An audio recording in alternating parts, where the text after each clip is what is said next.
আমেরিকার সংবাদপত্রে লেখা হচ্ছে যে মোদি আত্মসমর্পণ করলো আমেরিকার কাছে। আহ, এইটা যদি একেবারে একটু। আত্মসমর্পণ কথাটা ব্যবহার করেনি, ওরা বলছে যে আহ, সে- ট্রাম্প যা যা বলেছেন সবই মোদি মেনে নিয়েছে, কিন্তু মোদির দিক থেকে নো প্রস্তাব, নো কন্ডিশন। এটা হচ্ছে খুব নিউজের ইন্টারেস্টিং ফরম্যাট। তথ্য তুমি দিচ্ছ। আমার মনে হ্যাঁ, হয় ভারতে এই জাতীয় তথ্য এখনো পর্যন্ত কোনো আমেরিকা। কাগজে বেরোয় তাদের ধারাটা এই যে ট্রাম্পের চাপ জয়লাভ করেছে এবং মোদি বা ভারতবর্ষ নির্লজ্জভাবে আত্মসমর্পণ। বিয়ার, বিয়ে। আমেরিকার বিয়ারে যে শুল্ক প্রায় অর্ধেক করে দিচ্ছে ভারত আমেরিকান সরকার। ব্র্যান্ডের। এই খবরটা দিয়েছে। তার নিচে মানে ওই চাপ থিওরি, বুঝেছো তো? তার নিচেই খবরটা আছে যে এই যে হামাস, আমি আশ্চর্য হয়ে গেলাম। হামাস কিন্তু সব মেনে নিল, তিনজনকে ছেড়ে দিয়েছে। তুমি ফলো করেছো কিনা জানি না যে মোদির সফর সঙ্গে একজন ভারতীয় সাংবাদিক, হ্যাঁ, আহ, তাকে সে একটা প্রশ্ন করেছে ভারতের স্বার্থ সংক্রান্ত। ঠিক। প্রথমে ট্রাম্প তাকে বলেছে জোরে বলুন, হ্যাঁ, হ্যাঁ, খুব তারপরে সে ইন্টারেস্টিং। জোরে বলে, হ্যাঁ, তারপরে সে জোরে বলেছে, এবং তারপরে ট্রাম্প যেটা বলেছে সেটা, উচ্চারণ বুঝতে পারেন। হ্যাঁ, খুবই অসৌজন্যমূলক। ট্রাম্প এটা কেন করলেন, হঠাৎ এরকম অসৌজন্য দেখালেন কেন? এটা কি এই তো ইচ্ছাকৃত? করে। একটা হচ্ছে মোদি আহ, যেভাবে ফেরত পাঠাচ্ছে ট্রাম্প, সেটা নিয়ে মোদি কিছু বলেননি। যে পদ্ধতিতে ফেরত পাঠাচ্ছেন, যেটা অন্য দেশ প্রতিবাদ করেছে, সেটা নিয়ে কিছু বলেননি। আর দ্বিতীয়ত মোদি যেটা বলেছেন, যেটা হচ্ছে যে গুজরাট বা তার স্টেট থেকেই সব থেকে বেশি গেছে, 100 জনের মতো 30 জন 33 জন হ্যাঁ, প্রথমেই গুজরাট থেকে গেছে। গুজরাট, হরিয়ানা, পাঞ্জাব থেকে যে মানুষরা গেছেন, তাদের একদল দালাল দীর্ঘদিন ধরে তাদের সর্বস্ব নিয়ে তাদের সেখান থেকে সেখানে ওখানে পাঠিয়ে দিচ্ছে। অতএব তারা কিন্তু এই চক্রের দ্বারা প্রতারিত হচ্ছে। মোদি এখন বলছেন যে আমরা এই চক্রটাকে ভাঙার চেষ্টা করব, ভাঙবো আমরা এটা চক্রটা। এখানেই প্রশ্নটা উঠেছে যে এই চক্রের কথা, এটা তো আজকের ব্যাপার নয়, এটা দীর্ঘদিন ধরেই চলছে। এতদিন তিনি এটা বলেননি কেন? সিনেমা হয়েছে, এতদিন তিনি সিনেমা হয়েছে জানতেন সব। এটা।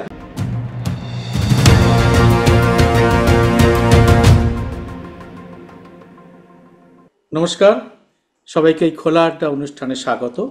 আমি সুব্রত বসু। ডোনাল্ড ট্রাম্প এবং নরেন্দ্র মোদীর যে বৈঠক হলো এবং তারপরে যে প্রেস কনফারেন্স হলো, তা নিয়ে আমাদের দেশে তো যথেষ্ট শোরগোল পড়েছে। এবং আমাদের আজকে সকালে যে সমস্ত খবরের কাগজ আমরা দেখেছি, তাতেও তার প্রতিফলন কিন্তু ঘটেছে। ভারতের প্রায় প্রত্যেকটি সংবাদপত্র, প্রত্যেকটি নামী সংবাদপত্রের প্রথম পাতায় খুব বড় করে এই খবর এবং তার বিশ্লেষণ কিন্তু বেরিয়েছে। তো আমরা যেটা ভারতের যে প্রতিক্রিয়া দেখতে পাচ্ছি, ভারতের সাধারণ মানুষের মধ্যে যে নানা রকম আলোচনা এবং প্রতিক্রিয়া দেখতে পাচ্ছি, সেটা হচ্ছে একটা দিক। আর একটা দিক হচ্ছে আমেরিকায়, কারণ দু দেশের রাষ্ট্রপ্রধানের মধ্যে বৈঠক হয়েছে। অতএব চাওয়া পাওয়া প্রত্যাশা আশা সব দুই দেশের মানুষেরই আছে। দু দেশেরই মানুষের নজর ছিল এই বৈঠকের উপরে। তো আমরা ঠিক উল্টো দিকের চিত্রটা, আমেরিকার মানুষ, আমেরিকানরা তারা এই বৈঠকটাকে কিভাবে দেখেছেন, এই বিষয়টিকে আমরা কিন্তু জানতে চাইছিলাম। তো সেটা জানানোর জন্য আজকে আমাদের সঙ্গে রয়েছেন আমেরিকা থেকে আমেরিকার নাগরিক ভারতীয় সাংবাদিক শুভঙ্কর মুখোপাধ্যায়। শুভঙ্কর, তোমাকে দর্শকদের পক্ষ থেকে স্বাগত এই অনুষ্ঠানে। তোমার কাছে আমরা আজকে জানতে চাইব যে আজকে সকাল থেকে, মানে তোমার কাছে ওটা কালকে সকাল গেছে তোমার সময়, কারণ এখন তো তোমার সকাল হলো, আমরা যখন রাত্রিরে অনুষ্ঠান করছি, গভীর রাত্রিরে, তখন তোমার সকাল হলো। তো তুমি এই সময়টুকুতে ওখানকার সংবাদ মাধ্যমে এর কি প্রতিক্রিয়া, কীরকম দেখলে, এবং জনমানুষে ওখানকার সমাজে এর কি প্রতিক্রিয়া দেখলে? অবশ্যই তার মধ্যে ভারতীয় বংশোদ্ভূত যারা রয়েছেন তোমার মতো, তাদের কথাও তুমি বলবে, এবং আমেরিকানদের যারা একদম ওখানকার একদম মানে সেই অর্থে ট্রাম্পের সমর্থক আমেরিকান, যারা বলতে পারো মাগা সমর্থক আর কি, সেরকম আমেরিকান, তারা কিভাবে এই সমস্ত বিষয়টি দেখছেন এবং সংবাদপত্রে কিভাবে এটা দেখানো হয়েছে, এটা যদি তুমি আজকে আমাদের জানো। আচ্ছা, এখানে শুরুই করব আবারও, যেহেতু তোমার এই প্ল্যাটফর্মটা দেশের, আহ, আমি একটু তুলনামূলক ব্যাপার দিয়ে শুরু করব যে দেশে যেরকম গদি মিডিয়া আছে আমেরিকাতেও আছে। তো এইটা সর্বত্র। সর্বত্র আছে, তো ঠকবাজতে গা উজাড় হয়ে যাওয়ার অবস্থা। তবে আমি ব্যক্তিগতভাবে যখন লেখালেখি করি তখন আহ, তিনটে সংবাদপত্র আমি অনুসরণ করি। একটা হচ্ছে দ্য ওয়াশিংটন পোস্ট, একটা হচ্ছে নিউ ইয়র্ক টাইমস, আর একটা হচ্ছে ইউএস নিউজ। হুম, তো এই তিনটে করি এই কারণে, এই তিনটেও পক্ষপাত দুষ্ট, এ বিষয়ে কোনো সন্দেহ নেই। আর ওয়াল স্ট্রিট জার্নালটা করি না, তার কারণ হচ্ছে ওয়াল স্ট্রিট জার্নালটা অনেক বেশি কর্পোরেট হুম, কর্পোরেট নিউজ হ্যাঁ, হ্যাঁ, পরিবেশন করে এমনি থেকে। হ্যাঁ, তো এই তিনটে যে খবরের কাগজের কথা বললাম, সেখানে আহ, আহ, উম, আন্তর্জাতিক খবর একটু বেশি মাত্রায় থাকে। হ্যাঁ, ভারত না, আন্তর্জাতিক খবর বেশি হ্যাঁ, মাত্রায় থাকে, এক নম্বর। দু হ্যাঁ, নম্বর, এর মধ্যে তিন চারজন কালামনিস্ট আছে যারা এই তিনটে কাগজে পোস্ট এডিটোরিয়াল লেখেন। হুম, তারা আম, আমারই মতো ভারতীয় বংশোদ্ভূত হুম, আমেরিকান নাগরিক সাংবাদিক। হুম, তো তাদের মধ্যে আমি কিছু তুলনামূলক সূত্র পাই, যেটা আমি লেখালেখির ক্ষেত্রে ব্যবহার করি, বা তোমার সঙ্গে কথা বলার সময় যেগুলো পড়ার চেষ্টা করি। তো হ্যাঁ, প্রথমেই বলে রাখি যে হ্যাঁ, আমি ভারতবর্ষের বাংলা এবং ইংরেজি সবকটা কাগজ দেখেছি। উম, কোনো কাগজই ভেতরে নয়, প্রথম পাতায় প্রথম অত্যন্ত পাতায় লিড, একদম লিড। লিড। সেটা আমাদের প্রতিষ্ঠিত কাগজগুলো হিন্দু, ইন্ডিয়ান এক্সপ্রেস, টেলিগ্রাফ এবং আমাদের আনন্দবাজার, কলকাতার আর সমস্ত কাগজ, আর বর্তমান সমস্ত কাগজ। সমস্ত হ্যাঁ, কাগজ তার তারা কারণ আমি তোমাকে লিড। গতদিনই বলেছিলাম যে আম, আমেরিকার খবরাখবরের গুরুত্ব ভারতবর্ষে দিন দিন বাড়ছিল, এখনো পর্যন্ত বাড়ছে। তার কারণ হচ্ছে, যেটা তোমাকে বললাম, শহরাঞ্চলে, দেশে শহরাঞ্চলে প্রায় প্রতিটি পরিবারেই আমেরিকার সঙ্গে যোগ থাকে, প্রত্যক্ষ বা পরোক্ষভাবে। কিন্তু আমেরিকার ক্ষেত্রে সেই ব্যাপারটা নেই। প্রথমত, আমেরিকা আহ, এত জাত্যভিমান তাদের, যে তারা এবং তাদের বহির্দৃষ্টি ইউরোপের মানুষদের একটু আলাদা।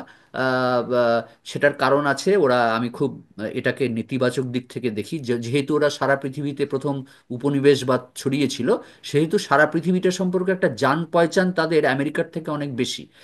আমেরিকার সেটা কোনোদিনই নেই। আমার একটা ডিরেক্টর লেভেলের একজন আমাকে একদিন প্রশ্ন করেছিল যে তোমার ভারতটা মানচিত্রে দেখাও কোন জায়গাটায়। তো মানে ডিরেক্টর, তিনি সেটা জানেন না, তিনি ভারত তিনি সেটা সম্পর্কে। জানেন। হ্যাঁ, তো এটা কিন্তু খুব আনকমন চিত্র নয়, এটা আমেরিকার খুব কমন চিত্র। কাজেই এমনিতেই ভারতবর্ষ সম্পর্কে যে সুনির্দিষ্ট আগ্রহ আমেরিকায় এমনিতেই নেই। দু নম্বর বিষয় হচ্ছে যে আমেরিকা যখন এই জিনিসটাকে, আহ, ট্রাম্প আসবার পরে, এই যে জাত্যভিমান, যেটাকে আমরা নেতিবাচক অর্থে উগ্র জাতীয়তাবাদ বলি, সেটা বাড়ছে, অহংকার বাড়ছে, এবং আত্মমুখী হচ্ছে আমেরিকা অনেক বেশি। কারণ আমেরিকার এখনের স্লোগানটাই হচ্ছে যে অভিবাসীরা আমেরিকার অনেক ক্ষতি করছে, করবে। আমেরিকার অর্থনীতির উন্নতির জন্য অভিবাসীদের স্রোত বন্ধ করা দরকার। তার প্রক্রিয়াও শুরু হয়ে গেছে। কাজেই আমি যেটা দেখলাম, প্রথমেই বলি খবরটা, সেটা হচ্ছে যে নিউ ইয়র্ক টাইমসে একটা আন্তর্জাতিক পাতা আছে, পেজ 6।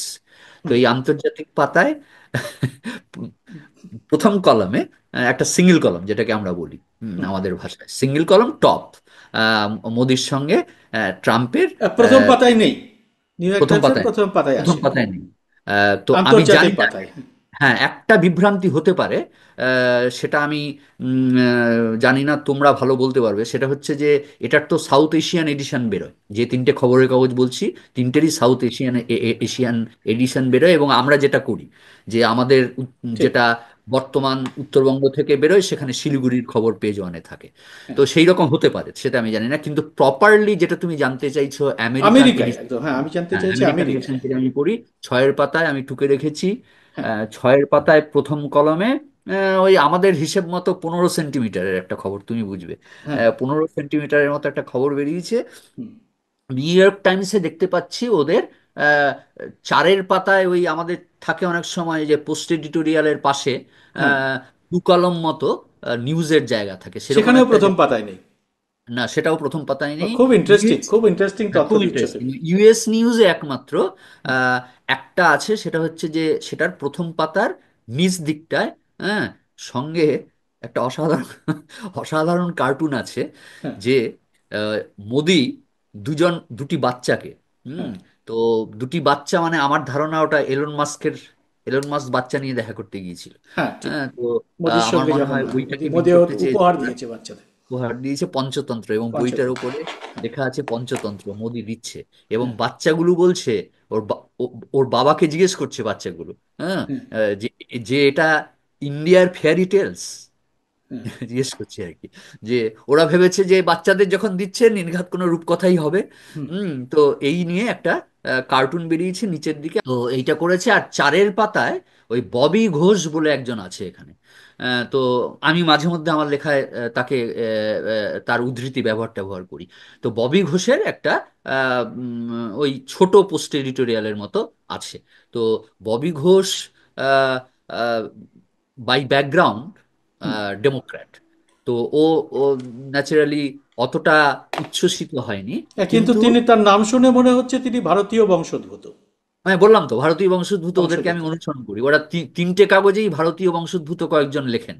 হুম, তো তার মধ্যে ববি ঘোষ একজন। কিন্তু হুম, ববি ঘোষ ঘোষিতভাবে ডেমোক্র্যাট, মানে ওর লেখাগুলো পড়লে আমার রসদ যোগায়, কারণ আমি যেহেতু ডেমোক্র্যাটদের পছন্দ করি। কিন্তু ও অতটা উচ্ছ্বসিত হয়নি। কিন্তু বাদবাকি যে দুটো কাগজের কথা বললাম তাদের ধারাটা এই, যে ট্রাম্পের চাপ জয়লাভ করেছে, এবং মোদি বা ভারতবর্ষ নির্লজ্জভাবে আত্মসমর্পণ করেছে। Interesting, interesting. একটু আমি তোমার কাছে একটুখানি আরেকটু বিস্তারিত জানাবো। আমেরিকার সংবাদপত্রে লেখা হচ্ছে যে মোদি আত্মসমর্পণ করলো আমেরিকার কাছে। হ্যাঁ, এইটা যদি একেবারে একটু। আত্মসমর্পণ কথাটা ব্যবহার করেনি, ওরা বলছে যে হ্যাঁ, আহ, আচ্ছা। ট্রাম্প যা যা বলেছেন সবই মোদি মেনে নিয়েছে, কিন্তু মোদির দিক থেকে নো প্রস্তাব, নো কন্ডিশন। এটা হচ্ছে খুব নিউজের ইন্টারেস্টিং ফরম্যাট। তথ্য তুমি দিচ্ছ। আমার মনে হ্যাঁ, হয় ভারতে এই জাতীয় তথ্য এখনো পর্যন্ত কোনো আমেরিকা কাগজে বেরোয়নি, কোনো কাগজে বেরেনি। কোনো একটু কাগজে বেরোয়নি। এবং সবিস্তার, আমার মনে আরেকটা, হয় দর্শকরা ভীষণভাবে উপভোগ করবেন এই হ্যাঁ, এই এবং তথ্যগুলো। তারপরে আরো ইন্টারেস্টিং ব্যাপার হচ্ছে যে আজকেই দেখলাম, সেটা হচ্ছে যে আরেকটা ফলো আপ নিউজ ওরা করেছে। সেই নিউজটা হচ্ছে ওই ভুলে গেলাম, সেই নিউজটা হচ্ছে ভারত সংক্রান্ত, বিয়ার, বিয়ার, বিয়ে। আমেরিকার বিয়ারে যে শুল্ক প্রায় অর্ধেক করে দিচ্ছে হুম। ভারত আমেরিকান সরকার। ব্র্যান্ডের। এই খবরটা দিয়েছে। হ্যাঁ। তার নিচে, মানে ওই চাপ থিওরি, বুঝেছো তো, তার নিচেই খবরটা আছে যে এই যে হামাস, আমি আশ্চর্য হয়ে গেলাম। হুম, হামাস কিন্তু সব মেনে নিল, তিনজনকে ছেড়ে দিয়েছে। হুম, তিনজন ইসরায়েলিকে, যেটা ট্রাম্প বলেছিল শনিবারের মধ্যে ছাড়তে, তার প্রথম দফায় তিনজন ইসরায়েলিকে ওরা ছেড়ে দিয়েছে। মানে দিক বিদিকে ট্রাম্পের এই চাপ তত্ত্ব বা হুমকি তত্ত্ব ভীষণভাবে ক্লিক করছে সুব্রত। এবং এটায় আমেরিকান, যারা প্রকৃত আমেরিকান আছে, তারা অনুপ্রাণিত হচ্ছে। আমরা যা ভাবি না কেন, আমরা আর কলক্ষ অভিবাসী, কিন্তু মূলত আমেরিকানরা ভাবছে এইটাই। যদিও ব্যাপারটা তারা তো আর্থসামাজিক দিক থেকে দেখছে না, কারণ তাদেরকে গায়ের রং নিয়ে ভাবতে হয় না। হুম, কাজেই তাদেরকে দোকানে বাজারে যেতে হয় না, তাদেরকে অফিসে রেসিজমের শিকার হতে হয় না। কাজেই তাদের আর্থসামাজিক ব্যাপারটা নিয়ে তাদের কোনো ভাবনা নেই, এবং পয়সাটা নিয়ে অতটা এখনো পর্যন্ত কোনো চেঁচামেচি আমি দেখতে পাইনি। যে এই ডুবন্ত অর্থনীতি নিয়ে বিরাট চিৎকার হচ্ছে, আমি এরকম কিছু দেখতে পাইনি। আর বললাম তো, গদি মিডিয়া সেই সেই ভয়েসই নেই যে তারা বলবে। তো হুম, তুমি জানো নিশ্চয়ই, তুমি ফলো করেছো কিনা জানি না, যে মোদির সফর সঙ্গী একজন ভারতীয় সাংবাদিক, হুম। হ্যাঁ, তাকে সে একটা প্রশ্ন করেছে ভারতের স্বার্থ সংক্রান্ত। ঠিক। প্রথমে ট্রাম্প তাকে বলেছে জোরে বলুন, হ্যাঁ, হ্যাঁ, খুব তারপরে সে ইন্টারেস্টিং জোরে সেটা। বলে, হ্যাঁ, হ্যাঁ, তারপরে সে জোরে বলেছে। এবং তারপরে ট্রাম্প যেটা বলেছে আহ, সেটা, উচ্চারণ বুঝতে পারেন। হ্যাঁ, খুবই অসৌজন্যমূলক, হুম, খুবই অসৌজন্যমূলক। কারণ এই ধরনের অনুষ্ঠানগুলোতে সবসময় দোভাষী থাকে, সবসময় ওদের সঙ্গে দোভাষী থাকে। এবং বেশিরভাগ ক্ষেত্রে আমরা যেটাকে বলি মানে ওই মুখ বধিরদের হুম। ভাষা সাইন বোঝার ল্যাঙ্গুয়েজ। একজন সাইন সাইন ল্যাঙ্গুয়েজ, ল্যাঙ্গুয়েজ। হ্যাঁ, সেটা থাকে। কাজেই এটা আমার খুব অসৌজন্যমূলক মনে হয়েছে। বিদেশি সাংবাদিক, যেটা আমি আগেও বলেছি, আমেরিকান জনগণের ক্ষেত্রে আমি কিছু লেখাতে লিখেছিলাম যে তোমার কথাতে কিছু অসুবিধা, আমরা ব্রিটিশ ইংরেজি বলি, হুম, ব্রিটিশ প্রোনাউন্সিয়েশন বলি, যত ভালোই বলি না কেন, বহু আমেরিকান বলে, উত্তরে বলে যে তোমার অ্যাকসেন্ট আছে। তো হুম, আমি একবার একটু পুরনো হয়ে যাওয়ার পর বলেছিলাম একজনকে যে অ্যাকসেন্ট হলে সেটা তোমার সমস্যা, তুমিও ইংরেজি বলছো, আমিও ইংরেজি বলছি। অ্যাকসেন্ট ইজ ইউর প্রবলেম, আমার প্রবলেম না। তার কারণ হচ্ছে আমি যদি মুর্শিদাবাদের একটা গ্রামের লোকের সাথে কথা বলতে গিয়ে বলি তোমার অ্যাকসেন্ট আছে, থাকবেই। বাংলাদেশের অ্যাকসেন্ট, মুর্শিদাবাদের অ্যাকসেন্ট, মালদার অ্যাকসেন্ট, কলকাতার বাঁকুড়া অ্যাকসেন্ট, পুরুলিয়ার অ্যাকসেন্ট, হ্যাঁ, কারোর প্রত্যেকটা জেলায় জেলায় অ্যাকসেন্ট আলাদা হয়ে যায়। কিন্তু সবকটাই বাংলা ভাষা। সবই সব তো বাংলা তুমি ভাষা। কেন আমাকে বলবে যে আমার অ্যাকসেন্ট? আমিও ইংরেজি বলছি, তুমিও ইংরেজি বলছো, আমার টার্মিনোলজি আলাদা, আমার কনস্ট্রাকশন আলাদা, you have to adjust with it. কারণ তুমি অভিবাসীদের দেশ, তোমার জন্ম হয়েছে, হ্যাঁ, যুদ্ধে জয় করে করে করে করে জন্ম হয়েছে, কিন্তু এসেছে সব বাইরে থেকে লোকরা এসে তোমার জাতিটাকে তৈরি করেছে। ট্রাম্প এটা কেন করলেন, হঠাৎ এরকম অসৌজন্য দেখালেন কেন? এটা কি এটাই তো ইচ্ছাকৃত? করে, এটাই ইচ্ছাকৃত। ইচ্ছাকৃত, ইচ্ছাকৃত। আমি তোমাকে প্রথম দিন থেকেই বলছি সুব্রত, দাবড়ে দাও। ওর থিওরিটা হচ্ছে সবাইকে দাবড়ে দাও, সবাইকে ভয় পাইয়ে দাও, সবাইকে দাবড়ে দাও, সবাইকে হুমকি দাও, এবং সেটা তো ক্লিক করছে। আজকে মোদি যেটা করে এলেন, তুমি দেখো, আমি তোমাকে এর আগের ঠিক আগের আমাদের সেশনটাতেই বলেছিলাম যে এই আলোচনায় প্রতিরক্ষা সরঞ্জাম বিক্রি এবং শুল্ক ছাড়া কোনো কথা হবে না। সেটাই হয়েছে, সেটাই হয়েছে, সেটাই হয়েছে। এবং সেটাই হয়েছে। অভিবাসীদের নিয়ে এই যে কথা, কোনো প্রশ্ন নেই। বা ভারতবর্ষের পার্লামেন্টে বিরোধীরা চিৎকার করে দাবি করেছে যে ভারতবর্ষের অবস্থান কি। এবং কাজেই একটা দেশের, গণতান্ত্রিক দেশের যুক্তরাষ্ট্রীয় কাঠামোতে সংসদ যে কথাটা বলে, সেই কথাটা যখন দূত হিসাবে ভারতবর্ষের প্রধানমন্ত্রী একটা বিদেশি দেশে যাচ্ছেন, যার সাথে ভারতবর্ষের এই মানসিকতা, এই আবেগের সম্পর্ক আছে, মোদি সেখানে বলতে বাধ্য ছিলেন যে হ্যাঁ, তিনি অভিবাসনের উদ্বেগের কথা জানাতে পারতেন যে আমাদের বেগের সংসদে বা কথা আমাদের জানাতে সংসদ, পারতেন, এবং সেটা বলতে হয়নি পারতেন যে আমার যেরকম। পার্লামেন্ট এটা বলছে মশাই, আমার হ্যাঁ, পার্লামেন্ট এটা বলছে, আমাদেরকে বিরোধীদের কাছে আমাকে জবাবদিহি করতে হবে। কাজে আপনি আমাকে বলুন, পরিষ্কার করে বলুন যে এই যে আমরা মেনে নিয়েছি অবৈধ অভিবাসীদের আপনি পাঠাবেন, কিন্তু তা নিয়ে এই যে চিৎকার, এই যে প্রচার, সেই প্রচারটা এই রকম নেতিবাচক দিকে যাচ্ছে কেন? কোনো কথা হ্যাঁ, বলেননি এমনি একবার। শুভঙ্কর, এটা যেটা আমাদের এখানে হচ্ছে তুমি জানো, আমরা তবু একটু বলি। আমাদের এখানে অবৈধ অভিবাসীদের নিয়ে কালকে মোদি যেটা বলেছেন, তা নিয়ে কারোর কোনো কিছু বক্তব্য নেই যে তিনি অবৈধ অভিবাসীদের ফেরত পাঠানো, সে দেশের আনাঘাত, সেগুলো নিয়ে কিছু বক্তব্য নেই। বক্তব্য দুটো জায়গায়, একটা হচ্ছে মোদি আহ, যেভাবে ফেরত পাঠাচ্ছে ট্রাম্প, সেটা নিয়ে মোদি কিছু বলেননি। যে পদ্ধতিতে ফেরত পাঠাচ্ছেন, যেটা অন্য দেশ প্রতিবাদ করেছে, সেটা নিয়ে কিছু বলেননি। আর দ্বিতীয়ত মোদি যেটা বলেছেন, যেটা হচ্ছে যে গুজরাট বা তার স্টেট থেকেই সব থেকে বেশি গেছে, 100 জনের মতো 30 জন, 33 জন হ্যাঁ, প্রথমেই গুজরাট থেকে গেছে। গুজরাট, হরিয়ানা, পাঞ্জাব থেকে যে মানুষরা গেছেন, তাদের একদল দালাল দীর্ঘদিন ধরে তাদের সর্বস্ব নিয়ে তাদের সেখান থেকে সেখানে ওখানে পাঠিয়ে দিচ্ছে। অতএব তারা কিন্তু এই চক্রের দ্বারা প্রতারিত হচ্ছে। মোদি এখন বলছেন যে আমরা এই চক্রটাকে ভাঙার চেষ্টা করব, ভাঙবো আমরা এটা চক্রটা। এখানেই প্রশ্নটা উঠেছে যে এই চক্রের কথা, এটা তো আজকের ব্যাপার নয়, এটা দীর্ঘদিন ধরেই চলছে। এতদিন তিনি এটা বলেননি কেন? সিনেমা হয়েছে, এতদিন তিনি সিনেমা হয়েছে জানতেন সব। এটা, হ্যাঁ। হ্যাঁ, তিনি গুজরাটের মুখ্যমন্ত্রী ছিলেন দীর্ঘদিন। গুজরাট থেকেই এটা প্রায় অপারেট করা হয়েছে। তিনি জানতেন, ভারতে এটা সবাই জানেন, এমনকি এটা নিয়ে সিনেমা হয়েছে। হ্যাঁ, ডাঙ্কি বলে বিখ্যাত সিনেমা হয়েছে, সেখানেও এইটাই দেখানো হয়েছে। অতএব সবাই জানে, কিন্তু মোদি এতদিন জানতেন না।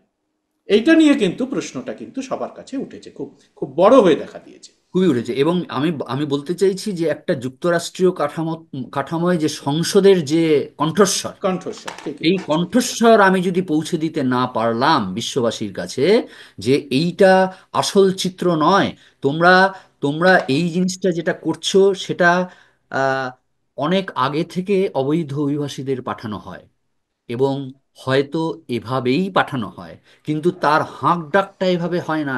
এই হাঁক ডাকটা করার পেছনে দুটো উদ্দেশ্য। একটা হচ্ছে ভারতবর্ষকে সারা পৃথিবীর সামনে হেয় করে দেওয়া।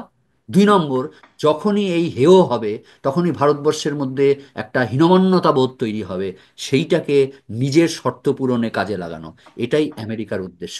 এবং সেটাই হলো একবারের জন্য প্রত্যেকটা ব্যাপারে শুল্ক কমিয়ে, ভারতবর্ষ অলরেডি শুল্ক, আমেরিকান পণ্যের ওপর শুল্ক কমানোর পরে ট্রাম্পের সাথে বৈঠক করতে গেছেন মোদি। হ্যাঁ, এবং তারপরে ট্রাম্প বারে বারে একটা কথা বলেছেন যে আমি শুল্ক নিয়ে বেশি চিন্তিত এই কারণে যে পণ্য যদি ভারতবর্ষে 5টা যায়, তাহলে ভারতবর্ষ থেকে 50টা পণ্য আমেরিকায় আসে। কাজেই আমি শুল্কের ব্যাপারে কোনো ছাড়টার নেই। কোনটার ব্যাপারে ছাড় আছে? মোদি কি, ছাড়ের কথা পরে ছেড়ে দিলাম, মোদি কি চীন ছাড়া, একমাত্র চীনের ক্ষেত্রে বলেছে তার একটা সুচারু কৌশল আছে। চীনের ক্ষেত্রে মধ্যস্থতা করতে চেয়েছিল ট্রাম্প সীমান্ত সমস্যায়, একমাত্র সেখানে মোদি না করেছে। তার কারণ হচ্ছে সে জানে ওইখানে যদি আমেরিকা মধ্যস্থতা করতে যায়, তাহলে চীন অনেক বেশি গুরুত্ব পেয়ে যাবে গোটা পৃথিবীর কাছে, এবং চীনে কমিউনিস্টদের শাসন।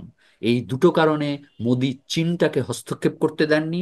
পাল্টা পাল্টা যে ব্যাপারটা করেছে সেটা হচ্ছে যে ট্রাম্প বাংলাদেশের ব্যাপারটা মোদির ওপর ছেড়ে দিয়েছে, যে তুমি তোমার প্রতিবেশী নিয়ে থাকো। এবং দেখো, তার পেছনে তার কারণ হচ্ছে যে ট্রাম্প খুব ভালো করে জানে, ট্রাম্প নিজে প্রায় ঘোষিতভাবে মুসলিম বিরোধী, এবং মোদি তো ঘোষিত কেন, তার রাজনৈতিক এজেন্ডাই হচ্ছে হিন্দুস্তান। হ্যাঁ, কাজী হ্যাঁ, মোদিকে, মুসলমান বিদ্বেষের কথা বারবার তিনি প্রচারে বারবার বলেছেন হ্যাঁ, এবং যখন উনি লোকসভায়। বলছেন যে ভারতবর্ষের সাথে আমাদের সুসম্পর্ক হবে, এবং এই প্রত্যেকটা প্রত্যেকটা কথা গুরুত্বপূর্ণ, এই এই কথাগুলো আমাদেরকে বুঝতে হবে। উনি বলছেন যে এইবার ভারতবর্ষকে আমাদের কাছে এগিয়ে আসতে হবে ইতালি এবং ইসরায়েল হয়ে। ইতালিতে তুমি জানো, ইতালিতে যে দক্ষিণপন্থী সরকার সম্প্রতি ক্ষমতায় এসছে, তারা অনেকটা নেহেরু ঘরানা, প্রায় 80% সোশ্যালিস্ট। 1 নম্বর উদ্দেশ্য। 2 নম্বর উদ্দেশ্য হচ্ছে ইসরায়েল। ইসরায়েলেও তাই ইস্যু। হ্যাঁ, প্যালেস্তাইন যেটা করছে, ভারতবর্ষ কখনো উন্মুক্তভাবে প্যালেস্তাইনকে সমর্থন করেনি, বরাবর আমেরিকার কথা ভেবেই, এবং সেই টোপটা আবার মোদির সামনে ধরিয়ে দিয়েছে, এবং মোদি সেটাতেও কিছু কথা বলেন।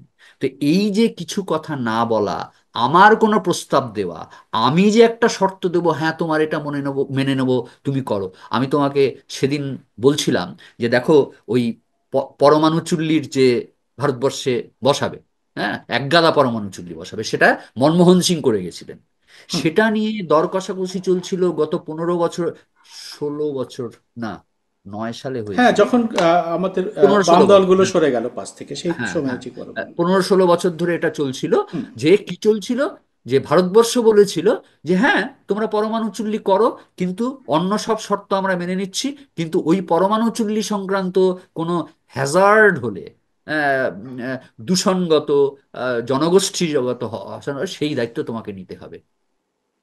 রাতের অন্ধকারে, কাউকে কিছু না জানিয়ে, নির্মলা অর্থমন্ত্রী এই নির্মলা সীতারামন। শর্তটাকে ডিলিট করে দিয়েছে। তো এটা কি, এই যে মানে আরেকটা আত্মসমর্পণ, ভোপালের মতো যদি আবার একটা ট্র্যাজেডি হয় জীবনে, সুযোগ করে দেওয়া সেটা হলো, সেই সেই সুযোগে সুযোগ এখন করে দেওয়া কাউকে হলো। কিছু বলা যাবে না। হ্যাঁ, সেটা হ্যাঁ, সত্যি। এখন একটা গুরুত্বপূর্ণ প্রশ্ন, সেটা হচ্ছে আমি কোথাও দেখিনি, মানে ভারতবর্ষের কাগজে দিয়ে, আমেরিকা তো করবেই না, কারণ আমেরিকা এটা উইন উইন, হ্যাঁ। আমেরিকার কোনো প্রশ্ন নেই। ওরা বলছে যে ট্রাম্প যা করছেন ঠিকই করছেন, এবং আমি তোমাকে বারে বারে বলছি সুব্রত, যে তুমি যদি আমেরিকার দিকে তাকাও, তার প্রেসিডেন্ট হিসাবে ট্রাম্পের এই পদক্ষেপগুলো একটা কৌশল। একজন অন্য কৌশল নেয়, একজন কূটনীতির পথ বেছে নেয়, সৌজন্যের পথ বেছে নেয়, শুধুমাত্র মিনমিন করে, আর উনি একটু এক্সট্রা ভোকাল। কিন্তু উনি আমেরিকার প্রেসিডেন্ট, যা বলছেন তার পথ আমি সমর্থন এবং করি বা না আমেরিকার কাগজে তার জয় জয়কার হচ্ছে, মানে সেটা ছোট জয় জয়কার করেও। হচ্ছে, এবং এটা তো সত্যি। মানে তুমি চিন্তা করতে পারো, হামাস মেনে নিচ্ছে, হামাসের মতো যারা নাকি ওই আমাদের যারা নাকি আজাদ কাশ্মীর বলে, জীবন হুম। দিতেও তারা পিছপা নয়, এইরকম একটা সংগঠন আমেরিকার চাপের কাছে নতি স্বীকার করছে। কাজেই এটা উইন, ডেফিনেটলি এটা ট্রাম্পের উইন। এখন আমার প্রশ্নটা হচ্ছে যে এটা কি আমাদের কাছে খুব পরিষ্কার যে মোদি কেন এইরকম নির্লজ্জ আত্মসমর্পণ করলেন? ভারতবর্ষের কোনো কাগজে কি এইটা নিয়ে লেখা হচ্ছে? যদি না হয়ে থাকে, এক্ষেত্রে মেন আমার, স্ট্রিম মেন স্ট্রিম মিডিয়াতে হচ্ছে না। আমি সমস্ত কাগজগুলোই প্রায় দেখেছি। এখনো পর্যন্ত সেই বিশ্লেষণ কিন্তু খুব কম জায়গায় এসছে। বরং যেটা সকল তুমি যেমন বললে, গদি মিডিয়া, মেন স্ট্রিম চ্যানেল যেগুলো আমরা গদি মিডিয়া বলে, ল্যাপডগ মিডিয়া বলে পরিচিত, সেখানে এটাই বেশি করে দেখানো হচ্ছে, প্রচার করা হচ্ছে যে মোদি বসে আছেন, ট্রাম্প দাঁড়িয়ে আছেন পাশে তার চেয়ারটা, যে শিষ্টাচারটা করে সব জায়গায় করে, এবং সেটা অল্ট নিউজের ওরা তো দেখিয়েই দিয়েছে যে এটা মোদি, এটা ট্রাম্প সবার ক্ষেত্রেই করেন, এমনকি তো একজন শিক্ষকের ক্ষেত্রেও তিনি করেছেন, যে এটা আমেরিকান সৌজন্য, এটা ভারতের ঠিক এরকমভাবে সৌজন্য দেখায় না, কিন্তু আমেরিকায় চেয়ারটাকে টেনে সৌজন্য দেখানোর একটা রীতি আছে, তুমি ভালো হ্যাঁ, জানো হ্যাঁ, এটা, এটা হ্যাঁ। তুমি ভালো জানো। হ্যাঁ, তো এটা অল্ট নিউজ করেছে এর মধ্যে। হ্যাঁ, তো কিন্তু তা সত্ত্বেও কিন্তু মিডিয়া এটাকেই খুব বড় করে প্রচার করছে, এবং বিজেপির আইটি সেল এটা যে দেখো মোদিকে কিরকম পাশে দাঁড়িয়ে ট্রাম্প তার চেয়ার টেনে তাকে সৌজন্য মানে তুমি দেখায়। বলছো বিজেপির আইটি সেলও বলছে না, ওরা হয়তো নির্লজ্জ আত্মসমর্পণ কথাটা ব্যবহার করবে না, কিন্তু ওরা কি এটাও বলছে না যে মোদির কি উদ্দেশ্য? এটা কি শুধুই দ্বিপাক্ষিক সম্পর্কের উন্নতি বলে এই না, রকম না, সিদ্ধান্ত? একদমই নয়। আমি সেটা নিয়ে আজকে একটা ভিডিও করেছি, আপলোড করেছি, যে মিডিয়াতে খালি মোদির ইমেজ তৈরিটাই প্রাধান্য হয়ে গেছে, এটাই মুখ্য। গৌণ ভারতের সঙ্গে কি কি হলো, কি কি লাভ লোকসান হলো, পোশাক শিল্পে কতটা শুল্ক বসলো, চামড়াতে কতটা শুল্ক বসলো, এবং তাতে যে বিপুল ছাঁটাই হবে, যে এখানের যে মানুষ কাজ হারাবে। হ্যাঁ, অলরেডি গাড়ি শিল্পের উপরে তো বড় আঘাত আসতেই চলেছে, আমরা বুঝতে পারছি। তো এই যে বিপুল কর্মসংস্থান আমাদের এখানে, এমনি বেকারত্বের এত আরও যে হারাবে, তার চেয়ে বড় করে তারা দেখছে যে মোদি কতটা ইমেজ বিল্ডিং করলো, যে যেটাও সেখানেও ইমেজ বিল্ডিংয়ে যে ধাক্কা খেয়েছে, সেটাও আমরা প্রেস কনফারেন্সের মোদির মুখের চিত্র, তার শরীরী ভাষা, তা দেখে আমরা বুঝতে পারছি। কিন্তু সেটাকে ইগনোর করে ওই চেয়ার টানা, ওই সৌজন্যটাকে বেশি করে দেখানো হচ্ছে। তো আমার ব্যক্তিগতভাবে এটা মনে হয়েছে, যেটা আমি অনেকদিন আগে একটা বলেও ছিলাম, এটা আমার ব্যক্তিগত ধারণা। সেটা হচ্ছে যে মোদির এই আত্মসমর্পণের পেছনে একমাত্র কারণ হচ্ছে দক্ষিণ এশিয়ায় মোদি একঘরে হয়ে গেছে, এবং দক্ষিণ এশিয়া থেকে ছাপিয়ে গিয়ে চীন একটা আন্তর্জাতিক আহ, জায়গায় পৌঁছে যাচ্ছে। তার একটা বড় কারণ হচ্ছে, যেভাবেই করুক, যে কারণেই করুক, চীন প্রযুক্তিতে, আধুনিক প্রযুক্তিতে আমেরিকার সাথে পাল্লা দেওয়ার মতো টেক্কা দেওয়ার মতো বিশ্ব- জায়গায় চলে বিশ্বের এসেছে। একমাত্র দেশ, বিশ্বের একমাত্র দেশ। জাপান অনেক উন্নত, কিন্তু জাপান অতটা অ্যাগ্রেসিভ নয়, কিন্তু চীন বা সাউথ অ্যাগ্রেসিভ। কোরিয়া, বা সাউথ হ্যাঁ, কোরিয়া। বা সাউথ কোরিয়া, তারা হয়তো প্রযুক্তিতে সত্যি উন্নত, অনেক ভালো ভালো মানব সম্পদ তাদের আছে, অনেক ভালো ভালো ইঞ্জিনিয়ারিং তাদের আছে, কিন্তু চীনের মতো তারা আগ্রাসী নয় বাজার দখল করবার জন্য। সেই জন্য আমার মনে হয়েছে যে তার কাছে মোদি আহ, বুঝতে পারছেন যে চীন আমাকে ছাপিয়ে দক্ষিণ এশিয়ায় মাস্তান হয়ে যাবে। আমার মনে হয় এই জায়গায় একটা দাদা ধরার মনোবৃত্তি থেকে মোদি এটা করেছেন, যে এই মুহূর্তে আমেরিকায় আমেরিকার উপরে কিছু চাপিয়ে দেওয়াটা ঠিক হবে না, বরঞ্চ আমেরিকার হাত ধরাটা ভালো হবে। কারণ যে যে কোনো কারণেই হোক, হম্বিতম্বি হোক, হুমকি হোক, ভয় দেখানো হোক, যে কারণেই হোক, সারা পৃথিবী কিন্তু অনেক দিন বাদে আবার আমেরিকার দিকে তাকিয়ে আছে। ভয়ে হোক, সমীহ করে হোক, এবং যে কারণেই। তুমি আগের দিন বলেছিলে, সেটা হচ্ছে একটা ব্ল্যাকমেলের করার জায়গা রয়েছে ট্রাম্পের, সেটা হচ্ছে হ্যাঁ, রাজা কা জান তোতে মে হয়, তোতা তো তার কাছে হতে পারে। বন্দি। হ্যাঁ, হ্যাঁ, হ্যাঁ, তোতা তো তার কাছে বন্দি। হ্যাঁ, অতএব তোতা তো তার কাছে বন্ধু। হ্যাঁ, তো অতএব কাজেই মোদি কাজেই চাইলেও, হ্যাঁ, মোদি চাইলেও কিছু করতে পারে না। করতে পারবে কাজেই না। মোদি এইটা সিম্পলি দাদা ধরেছে, মানে আন্তর্জাতিক বাজারে নিজের ভাবমূর্তিটাকে বজায় রাখবার জন্য, এবং ভারতবর্ষের ধুকপুক করা আন্তর্জাতিক বাজারকে টিকিয়ে রাখবার জন্য। ধুকপুক করা আমি এই কারণে বলছি যে ভারতবর্ষের মূল সম্পদ যেগুলো ছিল, কৃষিজ সম্পদ বা কুটির শিল্পগত সম্পদ, সবকিছুর পেটেন্টই তো এখন বিদেশিদের হাতে। হ্যাঁ, এবং ভারতবর্ষের উন্নতির চেয়েও মোদিকে দেখতে হবে যে ভারতবর্ষের শিল্পপতি জগৎকে দেখতে হবে, ভারতবর্ষের ব্যবসায়ী জগৎকে দেখতে হবে। কাজে সেটা যদি দেখতে হয়, তাহলে আমেরিকার মতো একটা বৃহৎ বাজারকে ঠিক, খুশি রাখতে হবে। কাজেই ঠিক। মোদি, প্রথম কথা হচ্ছে যে চীন, এবং হ্যাঁ, দ্বিতীয় কথা হচ্ছে দক্ষিণ এশিয়ায় রাজার আসন টলমলো, হ্যাঁ, 1 নম্বর। 2 নম্বর, আমাকে দেখতে হবে আমাকে যারা ভোট দিয়ে এনেছে, আমাকে যারা পয়সা দিচ্ছে, সেই বাণিজ্যকুল যাতে হ্যাঁ, তাদেরকে আমি কিছু রিটার্ন দিতে পারি। একমাত্র এই দুটো উদ্দেশ্যেই মোদি এভাবে নির্লজ্জ আত্মসমর্পণ করলো। হতেও পারে যে উনি আন্তরিকভাবে এইভাবে আত্মসমর্পণের পক্ষপাতী নন, কিন্তু কোনো উপায় নেই, অনন্য উপায়। তো কাজেই, এবং সেই সঙ্গে ডেফিনেটলি এটা তো ঠিক যে ওই সারা পৃথিবী জেনে গেছে। এখন তুমি সারা পৃথিবীকে জিজ্ঞেস করো, মেক্সিকো, কলম্বিয়া টলম্বিয়া ভুলে যাবে। সবাই বলবে এ বাবা, ভারতবর্ষ এইটার থেকে তো খালি লোক পাঠায় অবৈধভাবে, ভারতবর্ষের ভাবমূর্তি এই। তো এটা তো এইটার জন্য উনি করেছেন, ট্রাম্প তো এটার জন্য উনি করেছেন, এত হাকডাক করেছেন, তো সেটা সফল। কাজে এমনিতেই মানসিকভাবে অনেক বেশি হীনমন্যতা বা ইনফিরিয়রিটি কমপ্লেক্স ভারতবর্ষের রয়েছে। সেই জায়গা থেকে ইয়ে করার জন্য আমেরিকা আমার বন্ধু, এটা ভারতবর্ষকে প্রমাণ করতে হবে। একমাত্র এই উদ্দেশ্যে মোদি এটা করছেন। আর আমি বারে বারেই বলছি যে এই ব্যাপারে ট্রাম্পই আমি সফল। আমি তোমাকে, সময় এবার আমরা শেষ হয়ে আসছি, আমাকে তোমার কাছে শেষ জিনিস, খুব ইন্টারেস্টিং জিনিস জানতে চাইবো। সেটা হচ্ছে যে তুমি তোমার মতো যে গোষ্ঠীর তোমরা মেলামেশা করো ভারতীয়দের, মানে ভারতীয় আমেরিকান নাগরিক কিন্তু তারা ভারতীয় বংশোদ্ভূত, তাদের মধ্যে এইটার এই যে বৈঠকের যে প্রতিক্রিয়াটা কি, এটা যদি খুব সংক্ষেপে, আমাদের সময় শেষ হয়ে এসছে, 1-2 মিনিটের মধ্যে তুমি যদি একটু জানাও আমাদের। মূলত প্রতিক্রিয়া যদি বলো, নীরব। যেটাকে টেকনিক্যালি বলে স্ট্যাটাস কো। প্রত্যেকে একটা দুর্যোগের মেঘ দেখতে পাচ্ছে, কিন্তু একটা স্তব্ধতা শুরু হয়েছে। কারণ আহ, আমেরিকা এখন কখন কি করবে কোনো ঠিক নেই। আমেরিকা আহ, প্রচুর ছাঁটাই শুরু করেছে সরকারি স্তরে। হুম। ইলন মাস্কের অনেক যে থিওরি, যে ওভারহেড এক্সপেন্ডিচার কমাও, সেটা আমেরিকার বিভিন্ন কর্পোরেট লুফে নিয়েছে।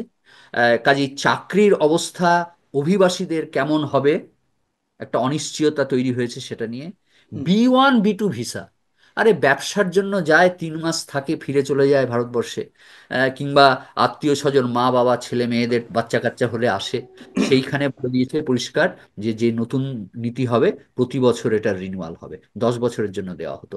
কাজেই আমরা যারা ভারতীয় বংশোদ্ভূত আমেরিকান নাগরিক, আমরাও চাপে আছি। নগরে আগুন লাগলে দেবালয় রক্ষা পাবে না।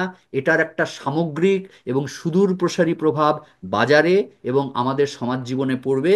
কাজে এই মুহূর্তে আমরা অভিবাসী মার্কিন নাগরিকরা স্তব্ধ হয়ে আহ, আহ, একটা অনিশ্চিত প্রহর গুনছি।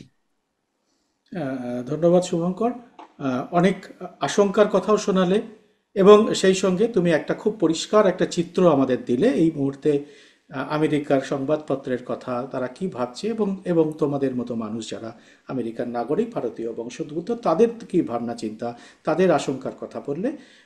খুব সুন্দর তোমার, আমার মনে হলো আজকে নতুন একদম তথ্য, এটা কেউ কখনো এখনো পর্যন্ত আমি কোনো জায়গায় দেখিনি। অতএব আমাদের দর্শকদের কাছে এটা আমার মনে হয় খুবই ইন্টারেস্টিং লাগবে। তোমাকে অনেক অনেক ধন্যবাদ। এবং যারা আপনারা আজকে এই অনুষ্ঠানটা দেখলেন, তাদের কাছে আমার অনুরোধ যে আপনারা অবশ্যই এই অনুষ্ঠান দেখার পরে যেটা আপনাদের মনে এলো অবশ্যই কমেন্ট বক্সে লিখে জানাবেন, এবং সেই সঙ্গে আমাদের আরও উৎসাহ যোগানোর জন্যে এই ধরনের প্রোগ্রাম যাতে আমরা আরও করতে পারি, সেই জন্য আমাদের চ্যানেলটিকে সাবস্ক্রাইব করে নোটিফিকেশন বেলটি অবশ্যই চালু করে রাখবেন। শুভঙ্কর, তোমাকে ধন্যবাদ, আপনাদের সবাইকেও নমস্কার।